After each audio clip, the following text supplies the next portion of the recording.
Olá, uma ótima tarde a você. Começamos agora a segunda edição do Agricultura BR ao vivo para todo o país. A partir de agora, você sabe que estamos transmitindo pelas antenas parabólicas, também pela internet, portal sba1.com, pelo Facebook, pelo YouTube. Você acompanha também em TVs por assinatura, em especial a Claro e a NET, que você acompanha tanto no sinal convencional quanto também em HD. No Mato Grosso do Sul, a partir desse momento, o sinal aberto para todo o estado. A TV Imaculada Conceição está linkada conosco. Um grande abraço aos meus colegas aí da TV Imaculada. Um grande abraço mesmo. E olha, situação é aquela, tá? Já vou começar falando a respeito disso porque é inevitável falar do que vem ocorrendo em todo o mundo. Situação de impacto e crise na economia internacional é forte, ela está sendo intensa neste momento, com os mercados muito contaminados pelo efeito coronavírus. A novidade hoje é que pela primeira vez se tem um número de infectados maior fora da China do que dentro da China.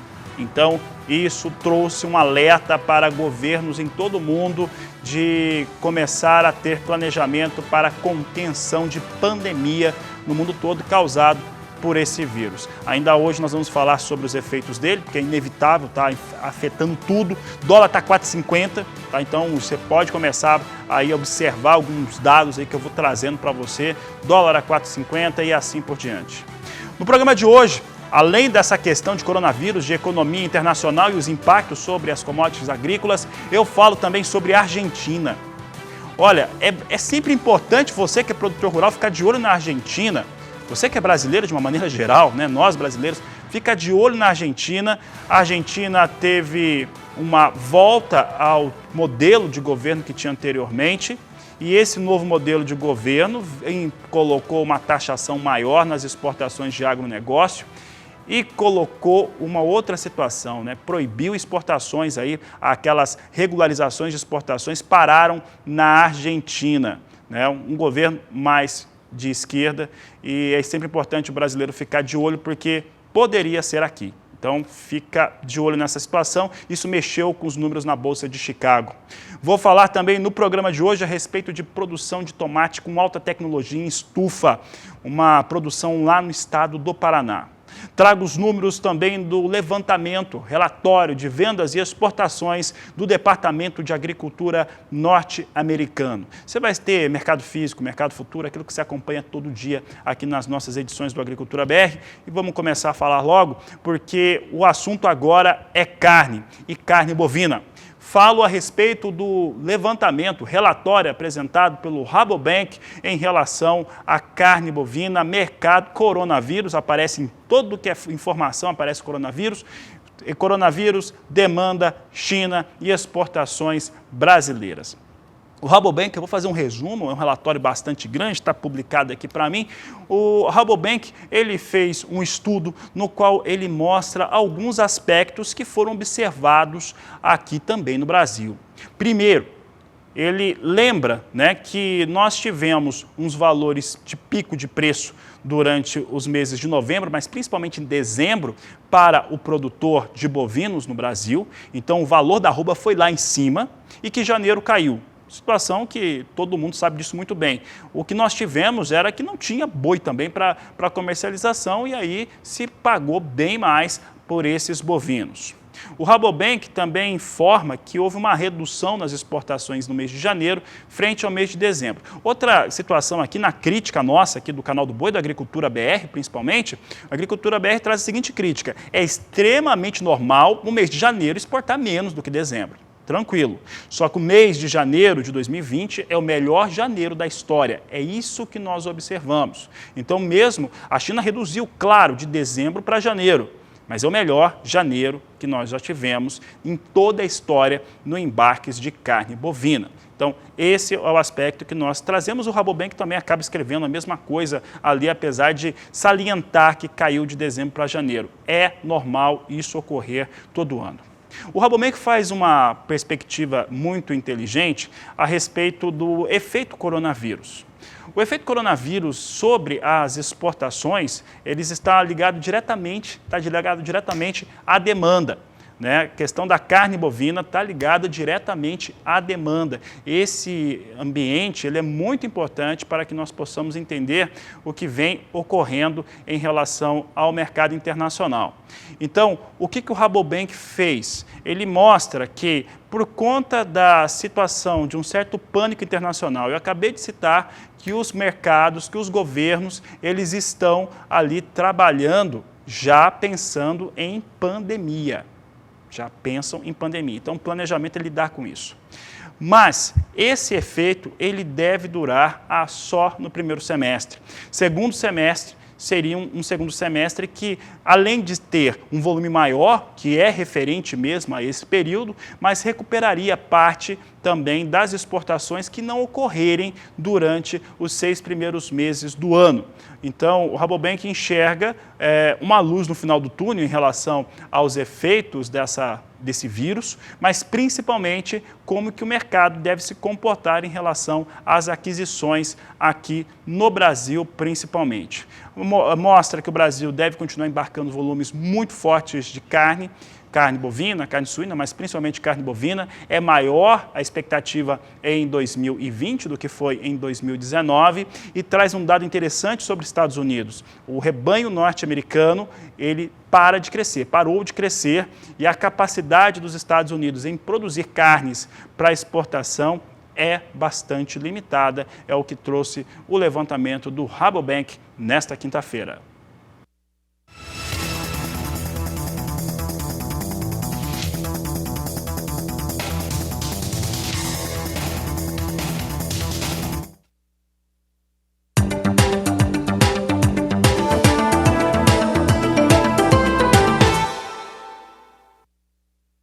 O assunto por aqui agora é soja e nós vamos falar agora dos trabalhos de campo. E o Canal do Boi vai te levar agora até a cidade de Maracaju, no interior do Mato Grosso do Sul, um dos berços da integração lavoura-pecuária e um expoente tecnológico para a produção de grãos. Quem esteve por lá e acompanhou o processo de colheita foi o jornalista Éder Campos e você acompanha a reportagem agora. Produtores de grãos de Mato Grosso do Sul estão em meio à colheita da soja. De acordo com o IBGE, a região de Maracaju tem a maior área plantada do estado, cerca de 295 mil hectares. Há uma expectativa de boa safra este ano, mesmo com as chuvas tendo atrasado no início do plantio. A colheita da soja em Mato Grosso do Sul está acelerada, ao mesmo tempo em que os produtores também fazem o plantio do milho safrinha. A expectativa para essa safra de soja é muito boa. Alguns produtores falam até em 80 sacas por hectare. Em 2018-19, a média calculada para o estado foi de 48,11 sacas de soja por hectare. Maracaju marcou pouco mais de 46 sacas por hectare, frustrando um alcance total de 9 milhões de toneladas para o Mato Grosso do Sul. Diferente da safra passada, o sentimento é de otimismo quanto à produtividade. Boletim divulgado pela AproSoja MS estima 10 milhões de toneladas para 2020. O agricultor Eliomar Sarmento diz que este ano terá incremento de 10 sacas na lavoura. Até agora, nós estamos quase com 50% colhido. Até agora a média está acima da expectativa, né? Vamos ver se vai continuar, né? Mas pelo que está aparecendo vai ser uma média alta, uma das melhores. Superior à do ano passado? E para mim, sem dúvida, né? Sem dúvida. No ano passado, mais de 10 sacas, eu acho, por hectare a mais. Em algumas áreas, os trabalhos estão em fase final.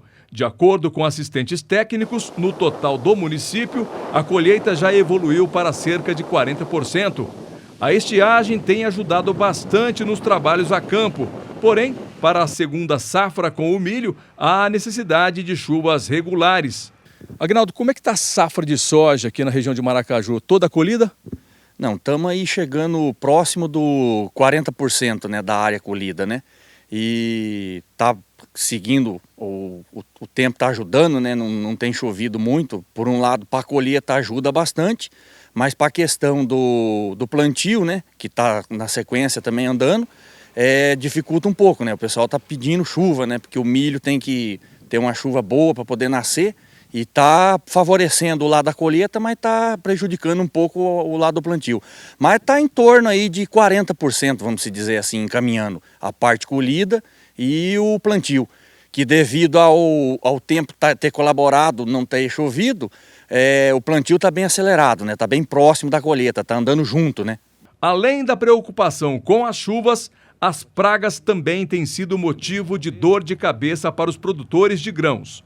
O percevejo é o pior inimigo e atinge as duas culturas praticamente em todas as fases.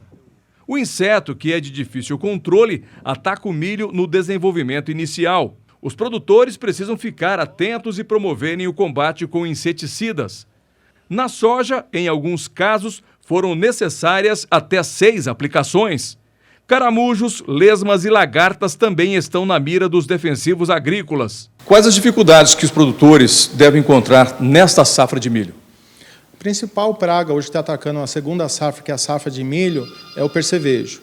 Em segundo, que a gente vem notado, para quem plantou o milho convencional, é o ataque de lagartas, né? O produtor vem fazendo um manejo adequado hoje com sucessivas aplicações para poder controlar essas pragas.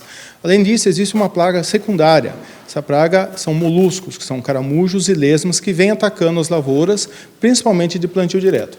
E como isso afeta a produtividade? Drasticamente, dependendo da intensidade das reboleiras, onde existe o ataque do percevejo, você pode ter perdas até da ordem de 40%. Já os moluscos, a gente estima em torno de 40% também nas reboleiras, onde as plantas são afetadas diretamente. Essas pragas têm sido recorrentes na agricultura? Sim, essas pragas são recorrentes, todo ano elas ocorrem em função do plantio da cultura que a gente está trabalhando, né? Só que existem produtos para o manejo dessas áreas. Por isso, então, é importante o controle delas. Sim. Hoje a gente faz o controle sucessivo, de sucessivas aplicações para poder controlar essas pragas e obter a produtividade que a gente vem almejando ao longo dos anos, e aumento e incremento de produtividade. Quais as dificuldades que os senhores encontraram durante essa safra? No começo foi falta de chuva, né?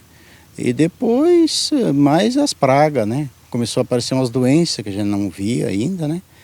E a praga, né? O percevejo está sendo uma praga, e o caramujo, umas pragas quase que sem controle. Isso afeta um pouco o custo de produção.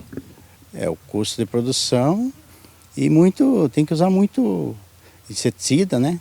E os inseticidas é pouco residual, né? Nesta safra 2019-2020, os custos de produção, considerando preparo de solo e tratos culturais, os produtores devem gastar algo em torno de 35 sacas por hectare.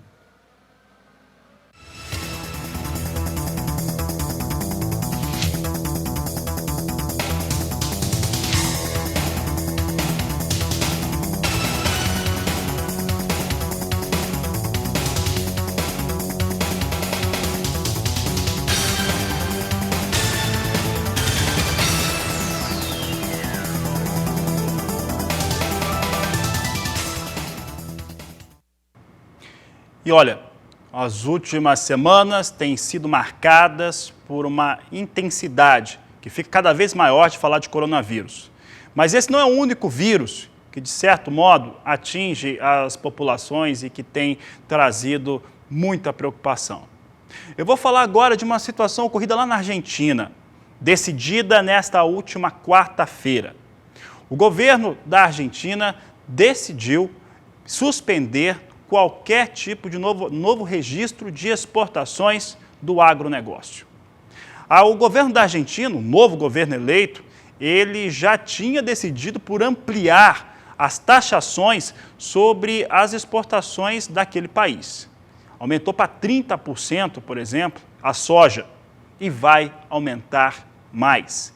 Essa é a notícia que fez com que soja em Chicago, no final do dia de ontem, se recuperasse um pouco, nesta madrugada operasse até em campo positivo e mudou o mercado. Por que mudou o mercado?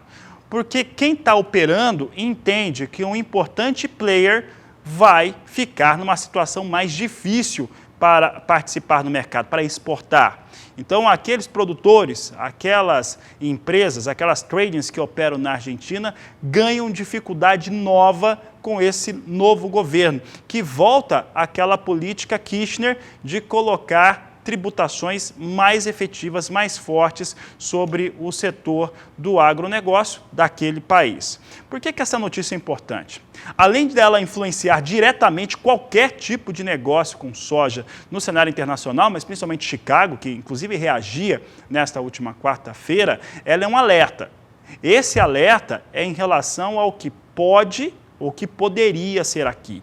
Esse fator é sempre importante. Aconteceu ali na Argentina, vinha no encaminhamento de recuperação para o setor do agronegócio. Eu ressalto que durante os anos de governo Kirchner, a cadeia produtiva da carne bovina da Argentina, que já esteve entre os 4, 5 maiores exportadores do mundo, foi arruinada. A Argentina não configura nem entre os 10 primeiros e essa situação começou a ser resolvida nos últimos 4 anos, começou a ter aquela recuperação.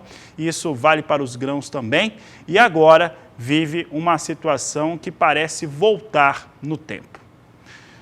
Hoje nós tivemos, como acontece tradicionalmente, a divulgação do relatório de vendas e exportações do Departamento de Agricultura norte-americano. No caso da soja, o departamento informou vendas fracas. Se na semana passada já tinha uma queda de 14% frente à semana anterior, nessa são mais 11% de queda frente ao que acontecia até o último dia 14. As vendas que você vai acompanhar agora são do acumulado da semana que encerrou no último dia 20 de fevereiro. Veja conosco aqui os números na tela, que os norte-americanos venderam na semana 339.309 toneladas, já descontado aqui 176.400 toneladas de cancelamento. Na safra, os Estados Unidos venderam 33.720.000 toneladas, uma meta para a campanha 19-20 de 48.310.000 toneladas. E eu vou ressaltar aqui, a China teve uma participação pífia. Até o Japão comprou mais soja nessa semana encerrada no dia 20 do que os chineses. Foi algo na casa de 70.000 toneladas. Japão, por exemplo, comprou 110.000 toneladas. E é por conta dessa frustração em relação à China, que não tem feito aquisições de soja junto aos norte-americanos, que Chicago cai. Veja comigo na tela como que vem Chicago. Chicago vai perdendo 1%. Tudo que ganhou ontem está devolvendo hoje. Olha só. Março, $8,70 mais 6 o bushel. Aqui essa posição vai perdendo 1,3%, 10,2 pontos, né, para quem está acompanhando a pontuação de Chicago. Maio perde mais de 1%, $8,82 mais 2 o bushel. Julho também perde mais de 1%, $8,93 mais 6. Agosto também as posições perdendo todas elas mais que 1%, $8,98 por bushel. Temos aqui Chicago apresentando um recuo mais forte no dia de hoje por conta das situações que não se confirmaram. Se animou um pouco com as dificuldades que a Argentina vai ter na cadeia produtiva, né? A Argentina meio que vai se colocando numa situação difícil para a soja, por conta das dificuldades que vai ter para exportar. Se isso animou o mercado nesta quarta-feira, nesta quinta-feira, voltam a valer aqueles fundamentos. China não compra a soja dos Estados Unidos e o coronavírus assusta todo o mercado financeiro e isso acaba respingando também no mercado de commodities agrícolas. E não dá para falar desses temas sem lembrar desse coronavírus. Olha, a situação é realmente muito preocupante. A Bolsa volta a recuar. Ontem, na reabertura da Bolsa, a B3 caiu 6%. O dólar, nesta última quarta-feira, testou R$ 4,44. E se você achou que isso era muito, não é não. Porque a B3 vinha caindo agora há pouco, também praticamente 6%, e o dólar testou R$ 4,50. Você acompanha comigo como é que vem agora os negócios com a moeda norte-americana. A Agricultura BR trazendo aqui o dólar em destaque. Vamos ver se o dólar aparece para mim. Tela preta.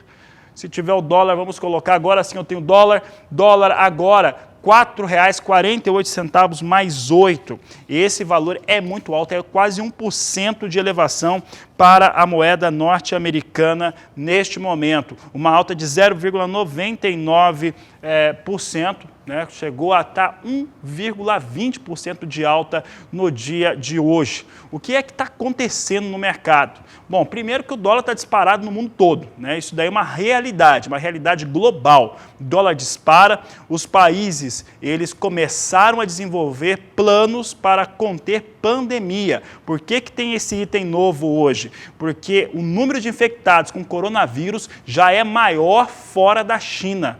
E esse aspecto é extremamente preocupante.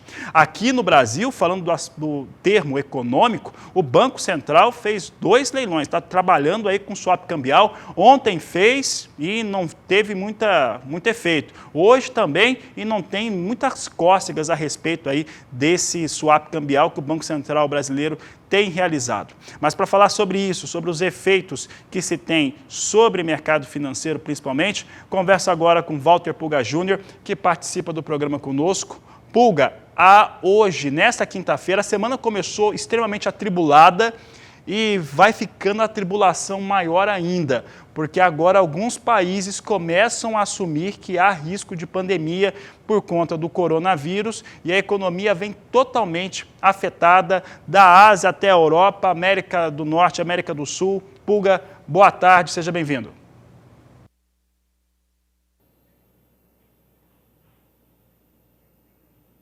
Boa tarde a você, boa tarde a todos.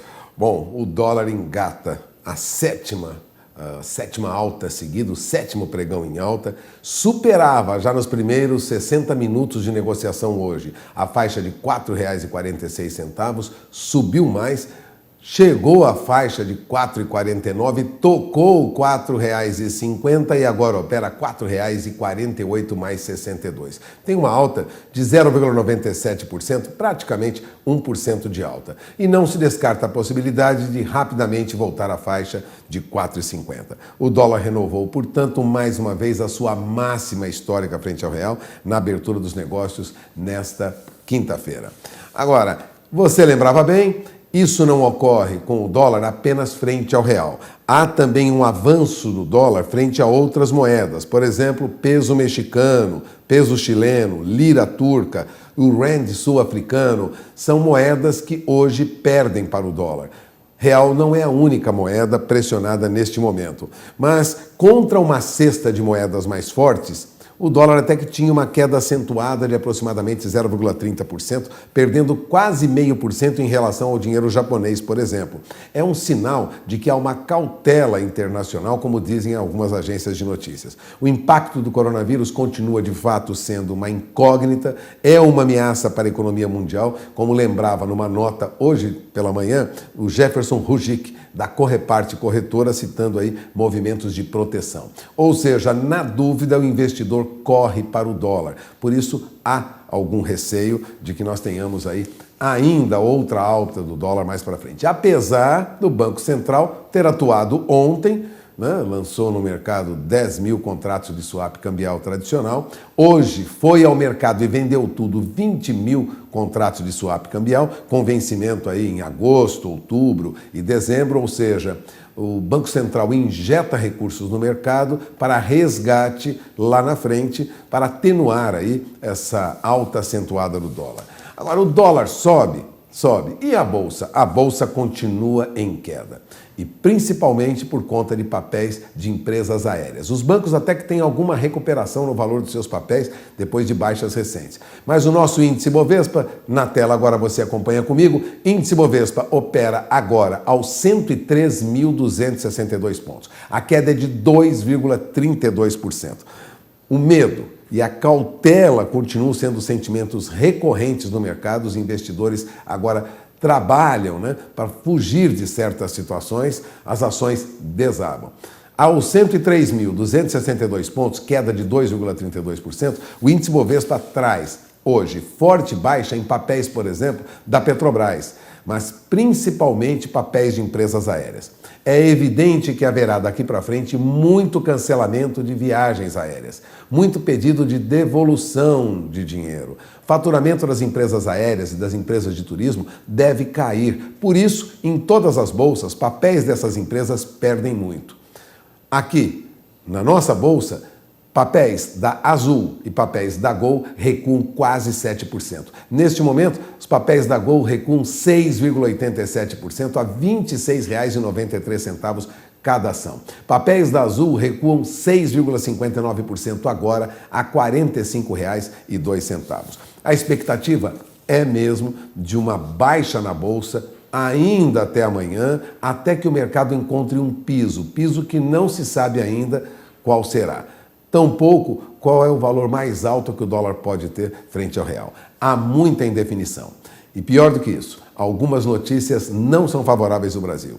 O Bank of America, o BOFA, reduziu a previsão de crescimento do PIB brasileiro para 2020. Agora já indica que o PIB não crescerá sequer 2%. O Bank of America reduziu nesta quinta-feira sua perspectiva de crescimento econômico para o Brasil em 2020 para 1,9%.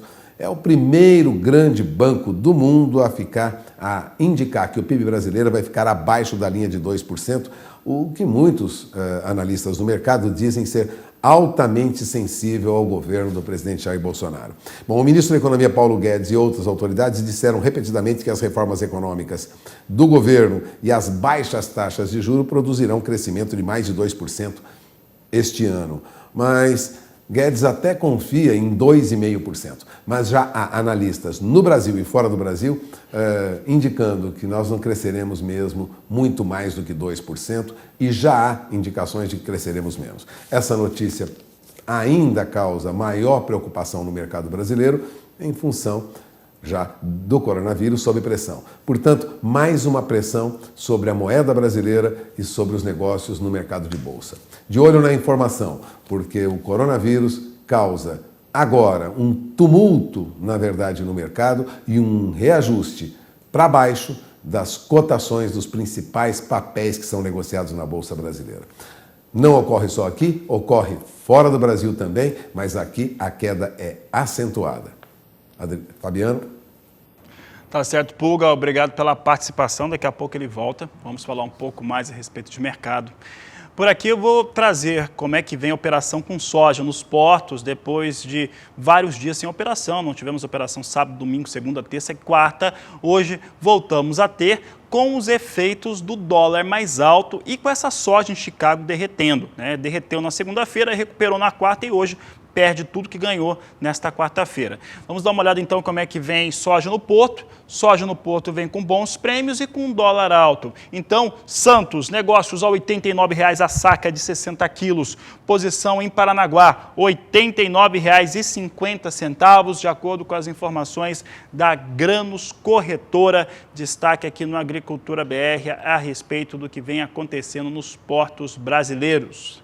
Daqui a pouco, no Agricultura BR, eu volto a falar de Argentina e dessa questão da taxa das exportações lá, suspensa pelo governo do país, surpreendeu toda a sociedade que trabalha com agro naquele país. Vai saber também como é que vem o mercado do milho no Brasil e também nos Estados Unidos. Eu vou para o intervalo e volto já. O Ministério da Agricultura da Argentina suspendeu o registro de exportações do país. Uma medida vista pelo setor organizado da agricultura e da pecuária daquele país como algo espantoso e extremamente negativo. E para muitos, um retrocesso sobre o que vinha acontecendo em relação à recuperação das cadeias produtivas naquele país. O medo, ou melhor dizendo, o temor, é que o governo que sucedeu Maurício Macri, de Alberto Fernandes, peronista, de que essas medidas elas estejam antecipando uma forte elevação nas tarifas de exportação da Argentina. É isso que o mercado inteiro está acreditando, o mundo inteiro está acreditando desde esta última quarta-feira. O governo, ele atua sobre uma forte crise. A Argentina é um país que não sai de crise financeira e a crise financeira na Argentina ela ficou evidentemente, e é claro, a gente não pode deixar de falar disso, mas ficou muito maior também nesses últimos 5, 7 anos e fez com que a Argentina agora tente evitar o chamado default em relação à sua economia e em relação aos outros países no mundo. Para se ter uma ideia, algumas pessoas por lá estão dizendo que as tarifas chegam a 30%, as retenções, né, que são aqueles impostos também sobre embarques, a 3% de contenção, algo que está deixando o cenário na Argentina mais nervoso do que era antes. A Argentina, como eu disse, crise financeira extremamente grave e longa, né? A crise financeira da Argentina é uma das maiores que já ocorreram em toda a América do Sul. E vamos acompanhar agora informações do mercado do milho.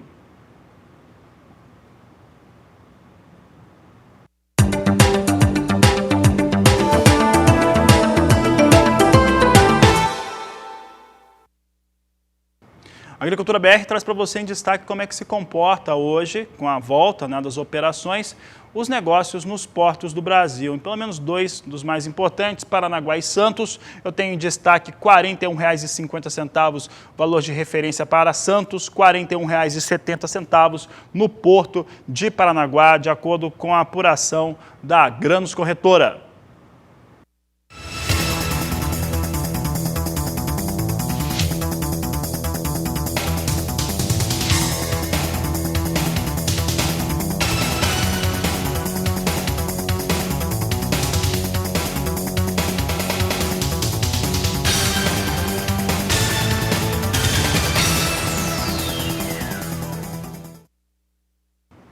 Olha, o dia, né, essa semana tem sido marcada por um pânico generalizado.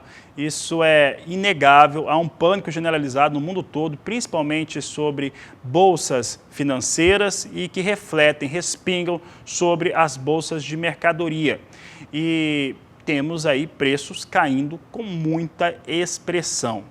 Vemos soja hoje, já está perdendo mais de 1% em Chicago e o milho vinha perdendo mais de 2%. Veja comigo como é que vem os negócios agora com a posição para março, né? $3,63 por bushel, quase 2% de queda, vem caindo milho no mais curto prazo. Posição de maio, $3,67 mais 4, olha lá a virada de variação, 7 pontos de queda. Julho, $3,72 mais 4, perde muito. E setembro, $3,72 mais 2 por bushel, negócios em forte queda com milho na Bolsa de Chicago. A Agricultura BR vai trazendo para você essas informações, mostrando que o mercado vem sim sendo afetado pela crise financeira causada pelo coronavírus. Já que eu falei de Estados Unidos, eu falava também de carnes há pouco, os números do Rabobank em relação às expectativas para a China em relação ao Brasil e às exportações. Eu vou conversar agora com Walter Pulga Jr. a respeito da operação de importantes empresas multinacionais com sede no Brasil e as suas operações nos Estados Unidos. Pulga está aqui comigo. Pulga, quais são as informações a respeito dessas grandes empresas?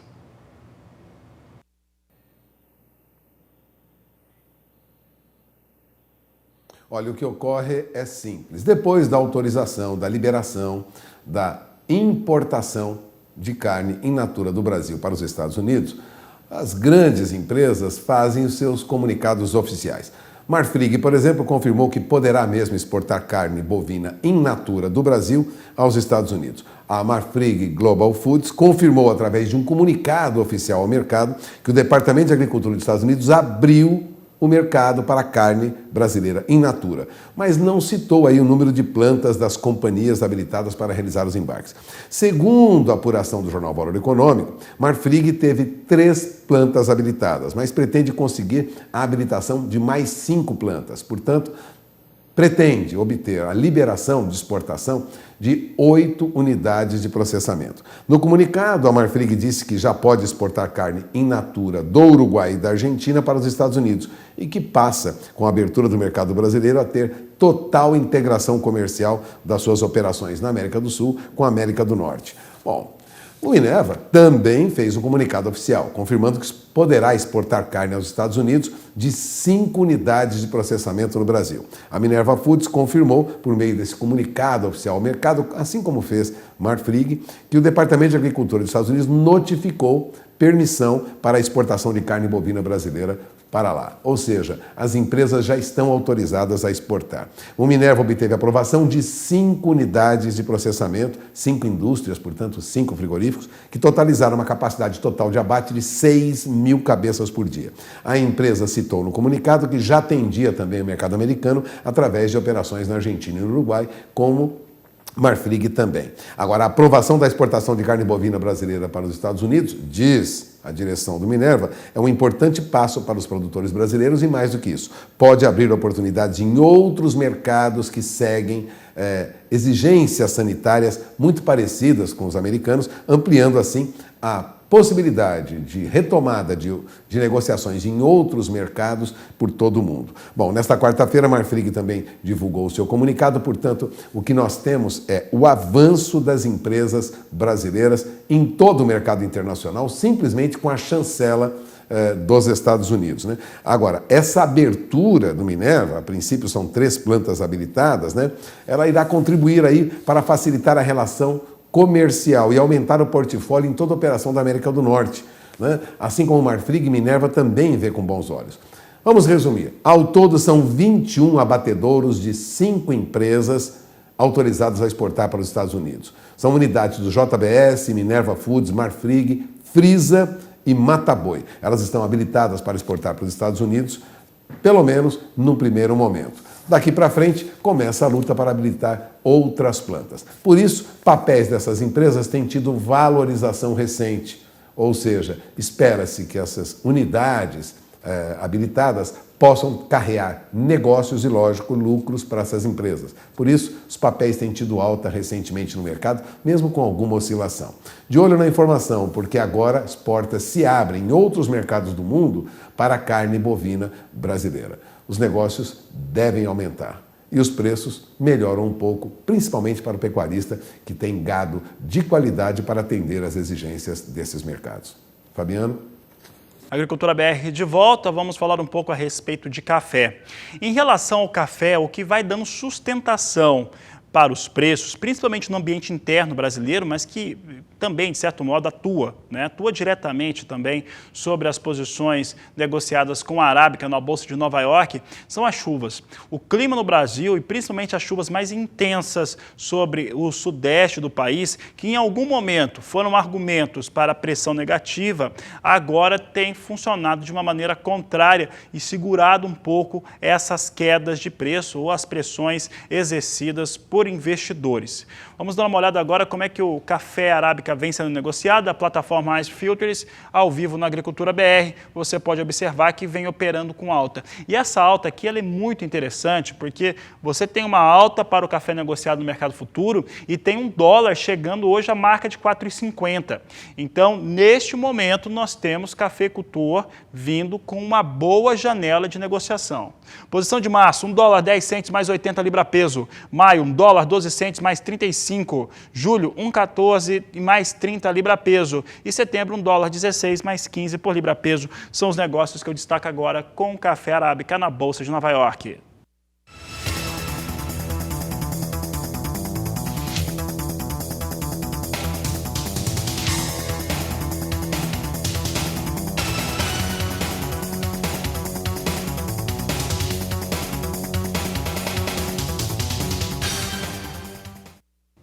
Café robusto agora, destacamos no Agricultura BR, negociado na Bolsa de Londres em dólar e por tonelada. Você vê aqui a posição de maio vindo, as posições estão na estabilidade hoje, estáveis as posições, maio $1.269 a tonelada, julho $1.294, setembro posição negociada $1.313 por tonelada e novembro $1.332, são os negócios que destacamos com robusta na Bolsa de Londres.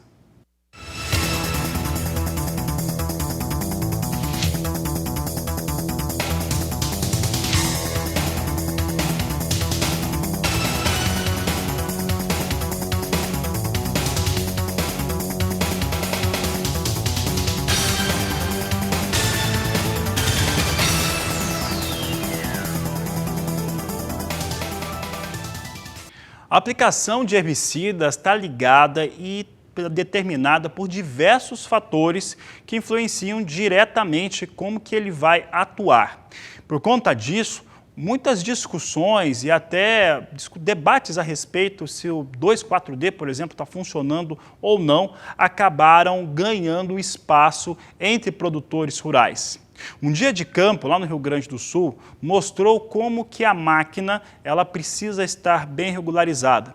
Desde as escolhas das pontas, afinal, a pulverização tem que fazer essa gota pingar mais pesado para que atinja de uma forma mais eficiente as plantas para evitar o tipo de contaminação, velocidade de vento, velocidade de máquina, porque é necessário evitar deriva e com deriva você tem perda de produtos e é claro que aí ele não vai conseguir ter o efeito necessário. É o que nós vamos acompanhar agora na reportagem de Annelise Nicolodi. Tecnologia de aplicação com baixa deriva. Esse é um assunto recorrente que foi muito falado nos últimos anos. Daniel, que é engenheiro agrônomo da Cotripal, o que vocês estão trazendo de novo ou revisitando alguns conceitos para o produtor rural associado da cooperativa? Na verdade, como se falou, é revisitando alguns conceitos. A cooperativa já tem um trabalho a longo prazo, já desde da década de 90, com a utilização do baixo volume, né? Então isso trouxe esse trabalho para os nossos produtores, nossos associados, e foi um benefício muito grande na época, porque aumentou muito a escala, a capacidade de aplicação dos produtores, que era bastante baixa. Então o uso do baixo volume naquele momento favoreceu muito os nossos produtores, né? Com melhores aplicações e com ganho em eficiência.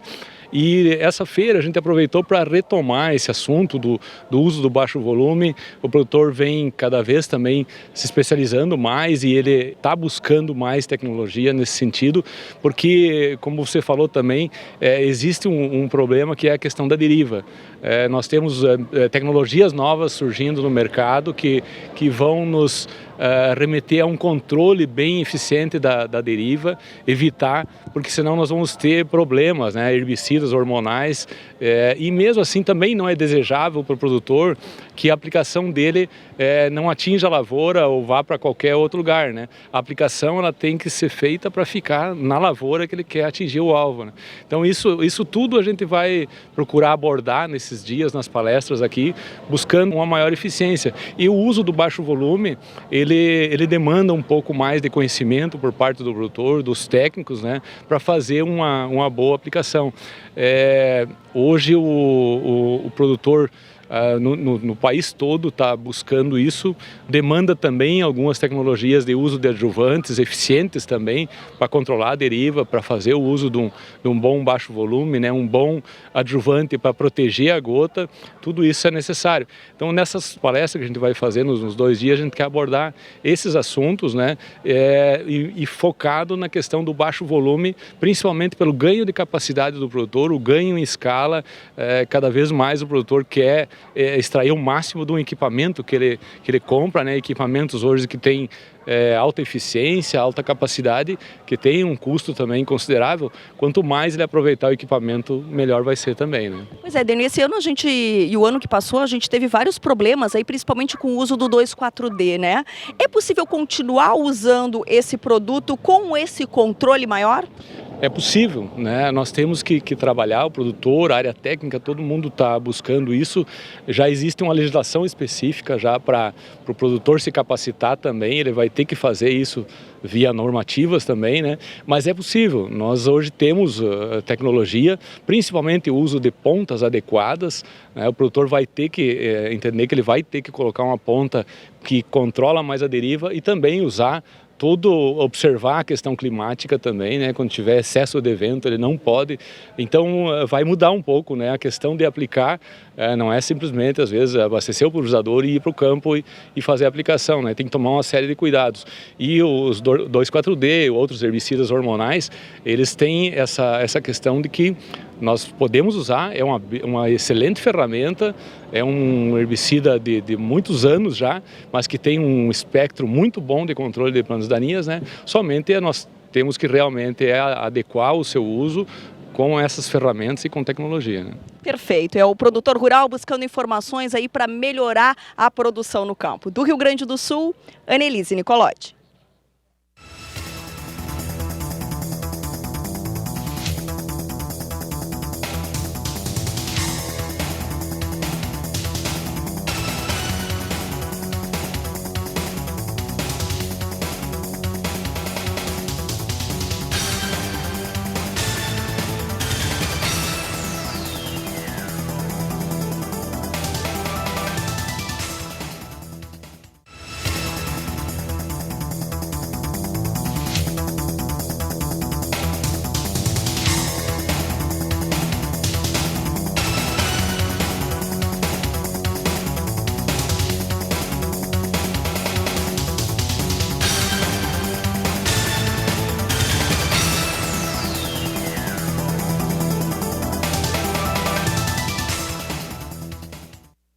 E o repórter Mauro Andrade apresenta a nós agora uma estufa tecnológica de tomate, no qual praticamente todo o processo é tecnificado.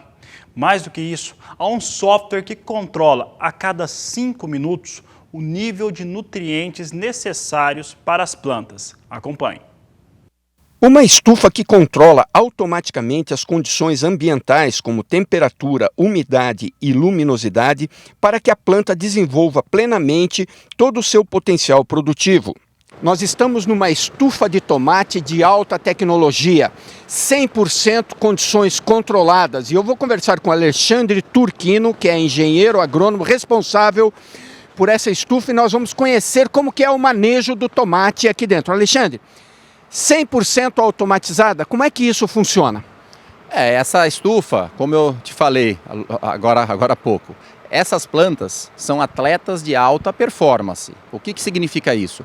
Você dá a condição ideal para ela produzir o máximo possível e mais longevidade. Então, uma planta dessa produz em torno de 6 meses e normal é de 2 meses, né? Então você dá a temperatura, a umidade perfeita, a adubação perfeita. Luminosidade também. Então, o que acontece? A gente tem um software, né, que controla tudo. Tudo está interligado nesse software.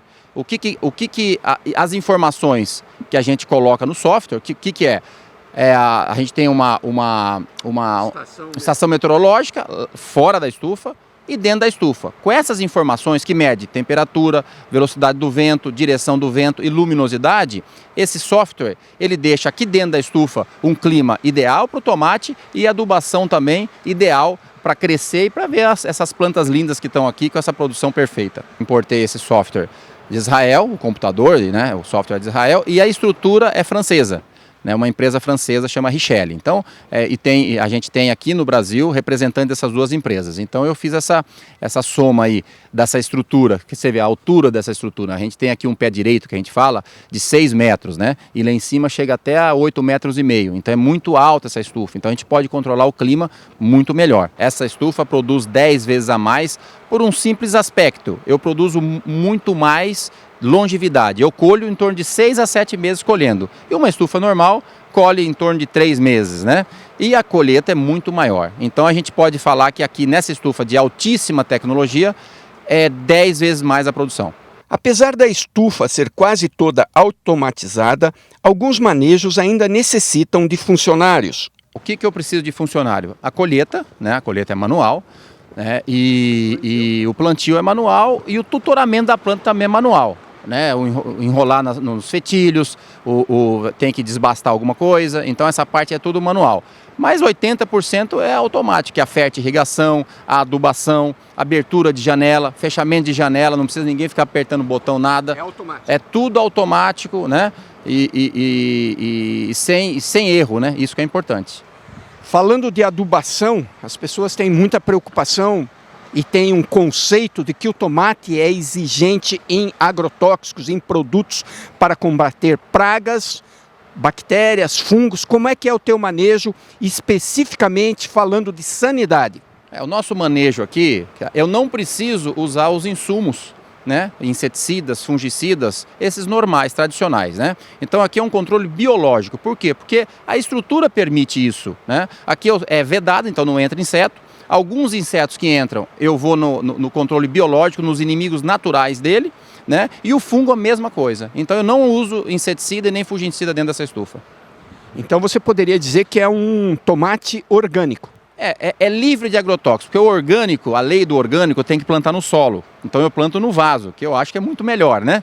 Então assim, são vários tópicos do orgânico. Então esse Não conceito é orgânico, mas é livre de agrotóxico. boas práticas. Exatamente, é sustentável, é um produto sustentável. E agora falando da nutrição especificamente, as plantas precisam do famoso NPK, nitrogênio, fósforo e potássio. E os micronutrientes, como é que você faz a tua nutrição das plantas? Então, a nutrição é perfeita, né? Então, quem faz isso daí? O próprio computador. Eu coloco, a adubação é feita, a mistura da adubação é feita de cada 5 em 5 minutos. Ela leva em consideração a temperatura, a umidade, o tamanho da planta, se está florescendo, se tá colhendo. Então, ele formula a adubação de cada 5 em 5 minutos. Por que eu falo que é 5 em 5 minutos? Porque a adubação vai de 5 em 5 minutos. Então, ela calcula na hora e vai a um dia que está um sol igual hoje, temperatura, calor, né? A fisiologia da planta. Então, aí tem que mais nitrogênio, mais fósforo, ele controla. Um dia nublado, está chovendo, é outra adubação. Então, ele vai mudando a adubação de 5 em 5 minutos. Ou seja, o software aciona as máquinas, as bombas, que vão retirar lá dos teus depósitos as quantidades adequadas para a época, para a idade, para a fase da planta, é isso? Exatamente, é isso mesmo. Então, os adubos são separados, eu compro tudo separado e eu formulo na hora. Eu não, o computador formula na hora, de acordo com o clima do dia. E esse software permite você controlar isso pelo computador ou pelo teu smartphone? Exatamente, tem uma tela do computador, a gente controla pelo computador e é ligado pelo smartphone. Então eu tenho um programa que no meu iPhone aqui, eu vejo tudo que está acontecendo na estufa, qualquer lugar que eu tiver, né? Eu e meu gerente. A estufa de alta tecnologia permite altas produtividades em pequenas áreas, com boas práticas agrícolas, pois dispensa o uso de agrotóxicos. É intensiva, né? Ecologicamente correta e uma superprodução, né? É uma superprodução. Então você consegue colocar o ambiente ideal para a planta produzir o máximo que ela pode. Ok, Alexandre, obrigado, parabéns, teu empreendimento aí realmente está de parabéns, né? De Londrina, no Paraná, Mauro Andrade. O assunto agora são as inovações e trabalha até com neurociência e de como que esses fatores têm contribuído para o desenvolvimento do agronegócio no Brasil. Este é o assunto da entrevista realizada por Sara Keshoff. Ariovaldo, primeiramente, seja muito bem-vindo ao canal do Boi. É um prazer te receber aqui nos nossos estúdios na Bolsa Brasileira de Mercadorias. Prazer é todo meu, Sara. Ariovaldo, você me contou que você era neurocientista, né? É ainda neurocientista, mas acabou migrando para essa área de treinamento em aprendizagem ativa. Eu queria só que você resumisse como que aconteceu isso. A história é simples. Eu sou médico de formação, sou neurologista, me dediquei muito tempo, 15 anos à medicina, e dentre as atividades que eu fazia como médico estava a de palestrante. E eu comecei a ficar muito incomodado como uma situação onde eu dei uma palestra que eu achei interessante, que tinha sido boa, mas logo que ela terminou, a gente foi jantar e eu ouvia perguntas que pareciam de pessoas que não estavam na plateia. Fui me dar conta que apresentações tradicionais, aulas expositivas em PowerPoint, levam uma taxa de retenção de somente 5%. Em contrapartida, quem dá a aula retém 80% do que foi dito. Então, nossa trajetória foi perceber que havia uma falência na educação continuada de quem já pratica o assunto. Isso começou na educação média continuada, mas em 2013 a gente acabou se envolvendo num projeto de como educar pequenos cafeicultores familiares do sul de Minas, sobre práticas sustentáveis. E nesse modelo, a educação tradicional se mostrou falida. Então a gente fez um projeto muito bacana. Esse projeto foi base de uma pesquisa conduzida na Holanda. Eu fiquei um ano, quando eu deixei a medicina formalmente, para me dedicar só à educação, à aprendizagem. E desde então, começou com médicos, evoluiu para o agronegócio, e as experiências no agro têm sido muito gratificantes. Eu ia te perguntar exatamente sobre esse público, né, que é quem nos assiste aqui na grande maioria. O público de agro é diferente? O treinamento é diferente? Se sim, no quê? O agro tem uma das coisas mais interessantes para quem trabalha com aprendizagem. É o público que mais testa, que mais se lança em adoção de inovação. Então, seja num fertilizante, num defensivo, numa semente, em maquinário, sempre surgem ideias novas. O produtor tem muito foco em aumento de produtividade, por exemplo, quando a gente fala de café, mas grãos também. Então, é um público que quer o novo, mas o novo custa. Então, não existe um ambiente mais interessante de trabalhar a aprendizagem ativa do que o agro, porque o que se trata numa sala de treinamento, no outro dia vai para a lavoura, vai para o modelo de negócio e se aplica. Então é de um dinamismo. A gente começou, como eu citei, com esse projeto em café, e hoje a gente trabalha com grãos, algodão, toda sorte de negócios onde você precisa de comunicar uma proposta de valor, de inovação, de um jeito que tenha aplicabilidade rápida. As pessoas não podem, não é que elas não podem errar. O erro custa dinheiro, o erro custa tempo, o erro pode custar uma geração. Então é um ambiente que eu me apaixonei completamente. Realmente o agro é de uma possibilidade de aplicar a aprendizagem ativa que eu nunca sonhei quando eu comecei. Que bacana. Que tipo de resultado que esse público espera e que ele obtém através desse processo? O resultado mais prático, mais tangível é acelerar a adoção de uma inovação. Primeiro, essa inovação tem que ter consistência. A metodologia que a gente usa, ela toda é dialogada. Então, existe um jargão no mundo agro que é empurrar produto. Em metodologia ativa não funciona, porque sempre é colaborativo. Mas o que a gente faz de mais diferente é que a gente segmenta os participantes que vêm para uma dinâmica. Nós aprendemos, isso vem do agro, vem de Iowa, nos Estados Unidos. Roger descobriu que existem 5 tipos de produtores ou de indivíduos no agronegócio. O entusiasta, tudo que é novo eu quero, 2,5% das pessoas. O visionário, 13,5%, que é aquele indivíduo que ele não testa a qualquer custo, mas ele se lança na frente. Geralmente ele está em feira, ele está em academia. Depois dele, os pragmáticos, eles dizem: eu não quero ser o primeiro nem o último a usar essa inovação. 35% do mercado, 32% do mercado. Com 32% de novo, os conservadores, está todo mundo usando, eu vou usar. E finalmente os céticos, que acham que inovação não vale a pena. O que a gente consegue? Essa curva de adoção que eu citei, ela demora um tempo. As nossas metodologias aceleram a adoção. Então, por exemplo, práticas sustentáveis. A gente via muito que o produtor rural falava assim: sustentabilidade paga um prêmio se eu tiver uma certificação, que não vale todo o trabalho que eu tenho de ficar anotando custo, anotando aplicação. Quando a gente mostra para o produtor que... nem tudo é sobre dinheiro? Ou talvez seja, quando ele registra os seus custos, anota a aplicação de defensivo, por exemplo, e adota práticas sustentáveis, além de proteger o meio ambiente e a família, às vezes é isso que atrai a próxima geração a continuar no negócio. Então o nosso resultado de acelerar a adoção de práticas sustentáveis é um dos nossos resultados mais robustos, mas claro, a gente tem vários clientes que utilizam esse princípio para acelerar a adoção de soluções com cunho comercial, como é próprio da cadeia de negócio do agro. Ari, para terminar, quem que busca esse tipo de treinamento? E é o produtor direto? São as empresas? E como que eles podem buscar quem fica interessado? Depende. A priori, nosso modelo de negócio é com empresas, é o chamado B2B, Business to Business. Então, geralmente quem nos contrata é uma empresa que precisa educar produtores rurais. Nosso site, nossos contatos estão no www.sinapsconsultoria.com.br.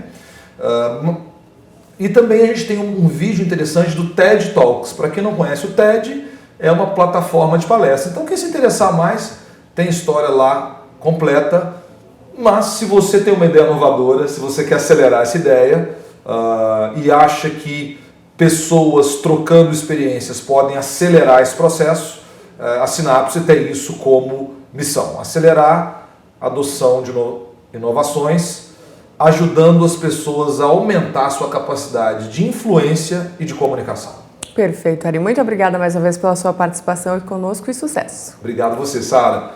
Muito obrigado a todos. Tomara que a gente consiga desenvolver esse campo cada vez mais, porque o Brasil realmente aponta para um futuro muito interessante aí nos próximos 5, 10, quiçá 100 anos. Com certeza, e pensar fora da caixinha ajuda bastante, né? É com a gente. Perfeito, então esse foi Ariovaldo Alberto da Silva Júnior, CEO da empresa Sinapse, como eu falei lá no início, neurocientista também. Devolvendo o sinal para Campo Grande, é com vocês. E entre os dias 23 e 28 de março, o melhor da genética da raça Tabapuã passa aqui pelo Canal do Boi. E este é o assunto da reportagem de Daniel de Paula. Dentro desta semana de olho na fazenda TAB G4, aqui na Fazenda Porto Seguro, nós vamos ter um sábado com fechamento chamado Chave de Ouro. A gente vai ter, na abertura da programação de sábado, dia 28 de março, um dia de campo, onde vão apresentar os animais que estarão à disposição no leilão, que está marcado para as 2 da tarde em diante. Antes, porém, nós vamos ter aqui uma apresentação de dados, de informações, um intercâmbio de culturas dentro do agronegócio, que é muito interessante, porque estarão aqui algumas autoridades em melhoramento genético, promovido por esse grupo. E a gente vai ter aqui, entre outros, o Aurélio Bergman, vai ter aqui o Bento Ferraz, vai ter aqui o Yuri Farjala, quer dizer, só os papas mesmo da tecnologia de melhoramento, né? Essa é uma prestação de serviço que vocês estão promovendo aqui no Dia de Campo. É isso aí, Daniel. A ideia nossa foi realmente juntar comercial com conhecimento para que as pessoas entendam o trabalho que a gente faz, independente de ser criador de Tabapuã ou vir buscar uma pessoa que quer absorver, ter conhecimento, que venha no evento, esteja aqui conosco, que realmente são os papas hoje, são os grandes geneticistas, pessoal que está sempre rodando os grandes criatórios e vendo o que tem de melhor no Brasil e passar para todos o que a gente tem feito e o que passa credibilidade para que rumo que a pecuária está tomando. Realmente o que é importante você escolher num touro, o que você deve olhar, uma matriz, o que pode agregar no seu rebanho, por que investir num animal desse com de valor agregado um pouco maior. E essa é a ideia de trazer essas autoridades aí no assunto, né? A gente vai ter, antes desse dia de campo, uma semana de venda a preço fixo e depois dessa apresentação desses caras, o leilão.